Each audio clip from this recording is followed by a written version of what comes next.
शिक्षकों को अवसरकालीन संबर्धना।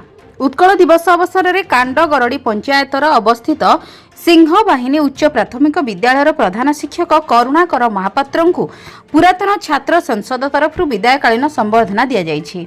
आयोजित सभारे शिक्षकों को मानपत्र उपढौकन दि जायथिला।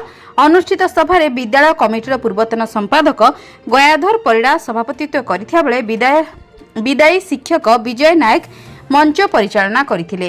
मुख्य अतिथि भावे बाबा पंचलिंगेश्वर महाविद्यालयर अध्यक्ष प्रशांत बेहेरा, मुख्य वक्ता भावे राष्ट्रपति पुरस्कार प्राप्त अवसर प्राप्त प्रधान शिक्षक गौरांग परिड़ा, सम्मानित अतिथि भावे श्रीकांत पाणिग्राही, पूर्णचंद्र राउत, महेश्वर महालिक निजर वक्तव्य रखिथिया बेले संतरागड़िया नोडाल विद्यालयर सहकारी शिक्षक विद्याधर बेहेरा अतिथि परिचय प्रदान करथिया बेले विद्यालयर छात्र छात्री मानक द्वारा आवाहनी संगीत परिवेषण करा जायतिला एवं पुरातन छात्र संसदर दीप्तिकांत परिड़ा धन्यवाद अर्पण करथिले। उक्त कार्यक्रम में विद्यालयर शिक्षयित्री सरोजिनी दास, शिक्षक विद्याधर दास और कर्मचारी पुरातन छात्र दिवाकर नायक, अजय पाणिग्राही, व्योमकेश महापात्र, मानस परिड़ा समेत स्थानीय ग्रामवासी छात्र छात्री माने सहयोग करथिले।